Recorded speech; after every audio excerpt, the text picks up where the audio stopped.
Pour vous, les gars, parce que je sais que c'est peut-être la première fois que vous avez vu un programme comme ça.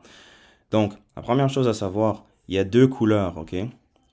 La couleur en haut, ça correspond à la semaine qui est écrite ici. Donc, pour ce qui est le 29 mars, ben là, le 29 mars, on fait ce pourcentage-là, on fait ce nombre de séries-là, ce nombre de répétitions-là. OK? Lorsqu'on arrive à la semaine du 5 avril, mais là, semaine 2, 5 avril, là, tu es rendu à ce pourcentage-là, ce truc-là. Quand tu vas m'avoir envoyé tes résultats de test, tu vas trouver ton nom ici, tu vas trouver tous tes résultats de test ici, et après ça, ici, tu vas avoir un chiffre spécifique, OK? Ça va être important de mettre exactement le chiffre qui est marqué là. Donc, si c'est écrit 67.5, tu dois mettre 67.5, OK? Tu mets pas 65, tu mets pas 70. Tu mets 67.5. Donc, il y a des 2,5 dans tous les gyms. Les 2,5 sont là pour une raison. Il ne faut pas arrondir. Après ça, comment est-ce que ça fonctionne? Mais si tu regardes ici, ça forme des blocs. Donc, il y a des blocs qui sont créés ici. Donc, par exemple, tu commences avec ton échauffement. Ton échauffement pour la journée, c'est des split squats. Ce que tu vas faire, c'est que tu vas faire une série de split squats, 5 répétitions à 50%. Après ça, tu vas faire une série, 3 répétitions à 70%. Une série, une répétition, 80%. Encore une fois, quand tu vas m'envoyer tes résultats de test physique, tu vas savoir exactement le poids que tu mets sur chaque côté. Okay?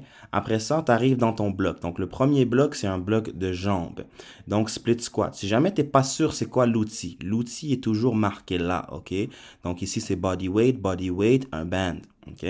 Et aussi, c'est dumbbell. Donc, ce que tu vas faire, la façon que ça fonctionne ici, c'est que c'est split squat avec tuck jump, avec half squat jump, avec band jump, pause. Et ça, tu répètes pour le nombre de séries qui est marqué ici. Donc, exemple, split squat, tu vas faire 3 répétitions avec 6 secondes de descente.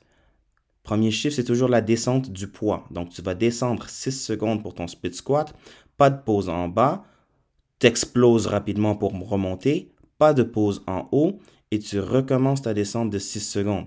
Tu fais 3 répétitions de chaque jambe. Après ça, on tombe 6 tuck jump. On tombe 6 half squat jump. On tombe 6 band jump. Là, tu as une pause, 2-3 minutes, peut-être 3 ou 4 minutes, et tu recommences pour être capable de faire un total de 4 séries.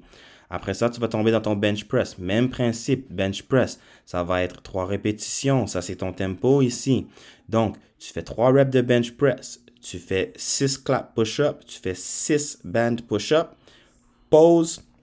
On recommence pour le nombre de séries qui est écrit là. Quand j'arrive ici pour le troisième bloc, à ce moment-là, il n'y a plus d'histoire de pause parce que ça ne travaille pas les mêmes muscles. Donc, tu vas faire tes 7 single leg RDL. Tu vas faire tes 15 calf raise. Tu vas faire tes 7 sliding leg curls et tu recommences. 7, 15, 7, recommence. 7, 15, 7 jusqu'à temps que tu as fait le nombre de séries. Donc, le nombre de séries, c'est pour le bloc. Et ici aussi, tu as ta dernière série. Donc, pour tous les exercices, je vous le dis là, je vais devoir vous le dire 45 millions de milliards de millions de fois. Il y a une playlist qui s'appelle Laurea Football Workout. Si tu vas sur YouTube, tu tapes Laurea Football Workout. Je vais t'envoyer la playlist dans le groupe Laurea Football Workout. Si tu vas sur ma chaîne YouTube où tu trouves cette même vidéo-là, Laurea Football Workout, tu vas trouver la playlist. Dans la playlist, tu es capable de trouver un exemple de tous ces exercices-là. Parce que si tu tapes ACC Band Push-Up dans YouTube, je ne sais pas c'est quoi les résultats que tu vas trouver, mais c'est peut-être pas la bonne. OK? Donc, c'est là. Si tu ne trouves pas la vidéo, si tu as cherché, tu ne trouves pas la vidéo, écris-moi un message et je vais t'envoyer la bonne vidéo.